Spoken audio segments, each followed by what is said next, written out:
Tanggal 9 Agustus lalu, Bapak Ana dipanggil lebih dulu dari kami dalam keadaan koma di rumah sakit. Pertanyaannya, apakah Bapak saya meninggal dalam keadaan baik dan tetap keislamannya sedangkan tidak mengucapkan kalimat Allah, tapi kami sudah membisikkan dengan kalimat Allah di kuping Bapak karena yang sudah tiada. Dan apa sebaiknya kami lakukan untuk kemuliaan Bapak, khususnya untuk kami, anak-anaknya? Satu, selalu berhusnudzan pada Allah. Kalau Allah sudah titipkan sakit, misalnya koma, tidak bisa melakukan apapun. Husnudzan dulu dengan syukur kepada Allah bahwa semua fungsinya menjelang wafat ditutup untuk berbuat maksiat. Itu dulu. Terima kasih ya Allah yang Engkau cukupkan ayah kami dalam keadaan saat ini untuk menerima kebaikan saja dan Engkau tutup fungsi-fungsinya dari perbuatan maksiat. Sehingga lisannya tidak berkata yang salah lagi, matanya tidak berkata yang salah lagi sebelum ia wafat. Lalu Anda tadi sudah bisikkan kalimat-kalimat thayyibah, kalimat-kalimat kebaikan. Husnudzan kepada Allah, sampai kepada Allah, Allah perintahkan malaikat untuk menyampaikan itu pada keadaan dirinya, walaupun tak terucap di lisannya. Jelas ya? Husnudzan. Setelah itu apa? Setelah itu, wafat, meninggal, diselesaikan semua kewajiban beliau. Kalau Anda bertanya apa yang terbaik, satu, yang tidak ada biaya menggunakan lisan saja, yaitu doa. Ya, satu apa? Doa. Nah, yang kedua, praktekkan semua ilmu yang pernah diajarkan ayah dan amanat yang baik-baik. Praktekkan. Jelas?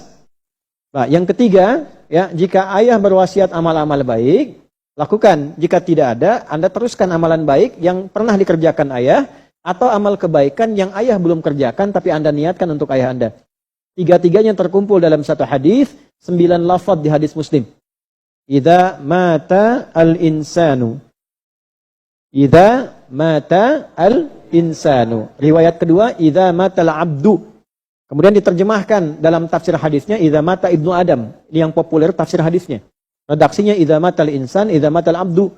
Jika manusia yang sibuk itu wafat, meninggal, in qata'a sa'iru amali, maka semua amalnya selesai. Semua pahalanya pun selesai.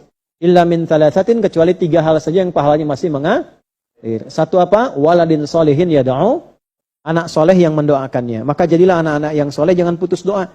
Setiap selesai sholat minimal berdoa. 2, sedekatin ya, amal baik yang mengalir pahalanya.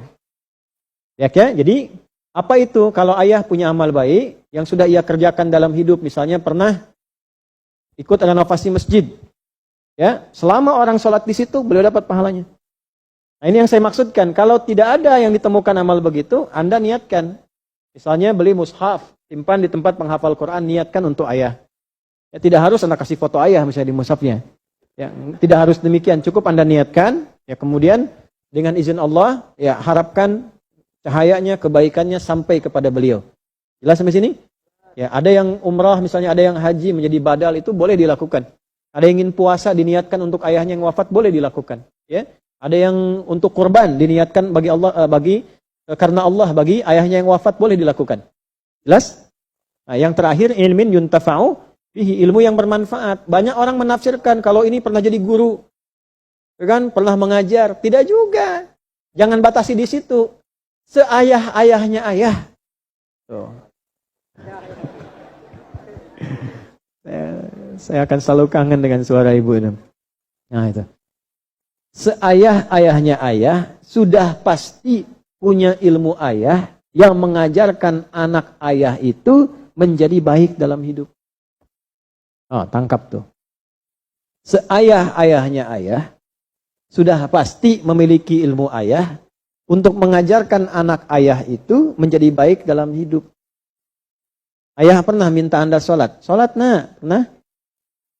Pernah diajarkan jujur, pernah? Pernah diajarkan baik, pernah?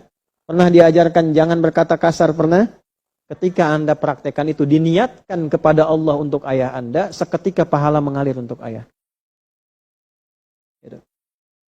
Makanya saya sering katakan gini, kalau bisa anak-anak bapak ibu, anak saya, anak kita, usahakan ngaji pertamanya dari orang tuanya. Minimal Fatihahnya. Ya, ketika meninggal anak itu baca Fatihah, setiap baca dalam sholat itu jadi cahaya di alam kubur untuk ayahandanya. Usahakan. Usahakan pernah di lisan kita itu membimbing anak. Nah, itulah ilmin yuntafa'u bihi. Ingat, makanya kalau sudah dapat Quran, ya, saya selalu katakan pada anak-anak kami di pesantren juga di sekolah, Ya, terutama ayahnya yang sudah meninggal, kalau kangen tuh baca Quran. Atau sehari kalau ada nggak sholat tuh ingat, nggak jadi cahaya buat orang tua. Nah, itu yang membuat kita semakin rajin meningkatkan ibadah itu ya. Insya Allah.